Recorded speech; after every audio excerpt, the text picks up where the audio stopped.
Hi అండి, అందరికీ నమస్తే. ఈరోజైతే నేను కట్టెల పొయ్యి మీద ఎగ్ కర్రీ అయితే చేస్తున్నాను. ముందుగా పొయ్యి అయితే పెట్టేసుకున్నాను. పొయ్యి వెలిగించుకున్నాను. తర్వాత కడాయి పెట్టేసి కొంచెం ఆయిల్ వేడి చేసి అందులో కొంచెం పసుపు, కొంచెం ధనియా పౌడర్ వేసుకోవాలి.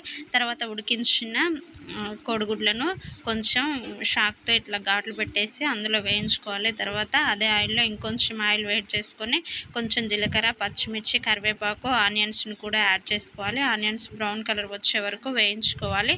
వేయించుకున్న ఆనియన్స్లోకి కట్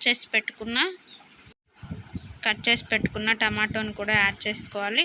టమాటో ఒక 50% అయితే ఉడికించుకోవాలి. మంచి బ్రౌన్ కలర్ వచ్చే వరకు అయితే ఉడికించుకోవాలి. టమాటాలు మొత్తం తొక్కు ఊడిపోయేలాగా టమాటాలను అయితే ఉడికించుకోవాలి. టమాటాలు ఉడికేటప్పుడు మధ్యలో కొంచెం పసుపు, దంచి పెట్టుకున్న అల్లం వెల్లుల్లి పేస్ట్ను కూడా యాడ్ చేసుకొని మళ్ళీ కొంచెం 5 to 10 మినిట్స్ అయితే ఉడికించుకోవాలి.